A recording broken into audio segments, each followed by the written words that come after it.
तो इस वीडियो में हम बात करने वाले हैं एसिड बेस बैलेंस, और इस वीडियो को हम पूरी हिंदी में बनाएंगे ताकि जो हमारे यूपी बोर्ड वाले बच्चे हैं उनको भी बहुत अच्छे से समझ में आ जाए। तो वीडियो को बिना स्किप किए देखिएगा। तो तो इस वीडियो में हम बात करने वाले हैं एसिड बेस बैलेंस, यानी कि एसिड और बेस का संतुलन देखने वाले हैं ब्लड के अंदर। तो देखते हैं इसके डेफिनेशन में है क्या। तो जो ब्लड का पीएच होता है वो 7.35 से 7.45 के बीच में रहता है। ठीक है, अगर 7.35 से नीचे गया तो एसिडोसिस होगा, यानी कि अम्ल हो जाएगा।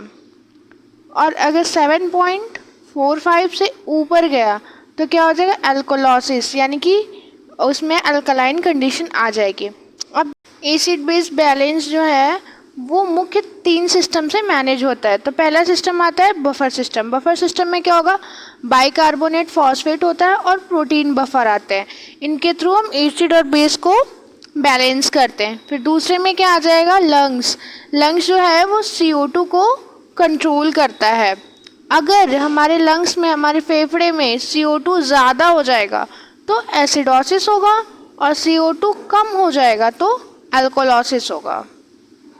यानी कि इसका मतलब ये है कि जो हमारा लंग्स है, अगर उसमें कार्बन की एबनॉर्मल होती है, यानी कि जो हमारा कार्बन है, कार्बन डाइऑक्साइड, उसकी एबनॉर्मेलिटी होगी। ठीक है, अगर कार्बन बढ़ जाएगा, जो हमारा कार्बन डाइऑक्साइड है अगर वो बढ़ जाएगा तो क्या हो जाएगा, कम हो जाएगा तो रिस्पायरेटरी एसिडोसिस होगा, और अगर वो बढ़ जाएगा तो एल्कोलोसिस होगा। और वैसे ही फिर किडनी में होता है।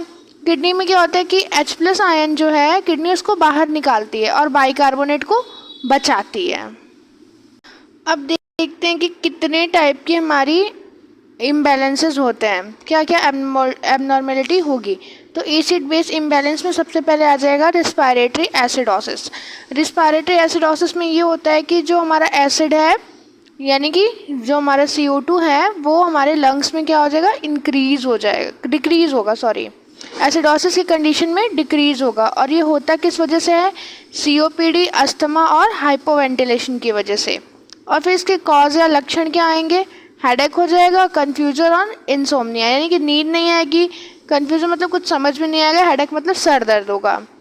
और रिस्पायरेटरी एल्कोलोसिस कब होगा, एल्कोलोसिस तब होगा जब CO2 की जो लेवल है वो बढ़ जाएगी, इंक्रीज हो जाएगी, तो एल्कोलोसिस होगा। वो किस वजह से होगा, हाइपर वेंटिलेशन, एंजाइटी, पेन। और इसका क्या हो जाएगा, सिम्टम्स क्या आएंगे, चक्कर आएगी, झुनझुनी होगी, कमजोरी होगी। अब जो उसके बाद आता है वो आएगा metabolic alkalosis, acidosis, sorry, acidosis पहले आएगा। तो मेटाबॉलिक एसिडोसिस क्या होता है, वो उसका कारण हो जाएगा डायरिया या किडनी फेलियर, इसकी वजह से होगा। मेटाबॉलिक हो रहा है तो वो किडनी में होगा। इसके लक्षण क्या आएंगे, स्मॉल ब्रीथिंग। स्मॉल ब्रीथिंग में क्या होगा कि जो हमारी सांसें हैं वो गहरी और तेज तेज चलेंगी और थकान हो जाएगी। मेटाबॉलिक एल्कोलोसिस, एल्कोलोसिस में क्या होगा, उल्टी होगी, और बहुत ज़्यादा या एंटासिड लेने की वजह से ये हो जाता है। उल्टी होती है बहुत ज़्यादा, या बहुत ज़्यादा एंटासिड ले लेते हैं तो उससे मेटाबॉलिक एल्कोलोसिस हो जाता है। और क्या होगा, इसके कॉज में क्या हो जाएगा, या मसल स्पाज्म हुआ हो, डायूरेटिक्स किसी ने बहुत ज़्यादा ले ली हो। अब देखते हैं ABG, यानी आर्टेरियल ब्लड गैस की वैल्यू क्या होती है। तो आर्टेरियल ब्लड गैस में सबसे पहले हम pH देखते हैं। तो ब्लड का pH कितना होगा, 7.35 से 7.45। अब देखेंगे कार्बन डाइऑक्साइड।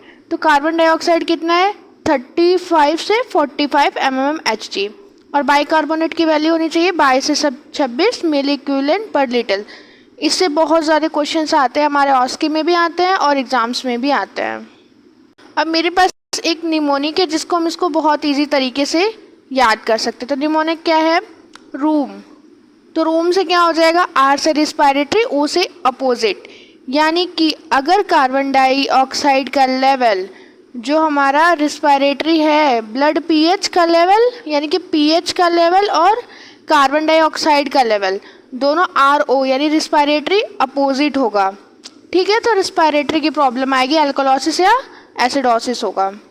और मेटाबॉलिक की कब आएगी, यानी कि मेटाबॉलिक में क्या होगा कि वो pH के इक्वल होगा। जो हमारा मेटाबॉलिक है वो pH के इक्वल हो जाएगा। ठीक है, बोथ में, एल्कोलिसिस में पीएच के साथ साथ वो भी बढ़ेगा। ऐसा वाला कंडीशन होगा रिस्पायरेटरी, मतलब पीएच बढ़ेगा तो रिस्पायरेटरी के जो फैक्टर्स हैं वो डाउन जाएंगे। लेकिन मेटाबॉलिक में क्या होगा कि पीएच बढ़ेगा तो साथ साथ बाइकार्बोनेट भी बढ़ेगा। Thank you so much. तो अगले वाले वीडियो में हम पढ़ेंगे बफर सिस्टम। बफर सिस्टम क्या है और उसके रिएक्शंस कैसे होते हैं।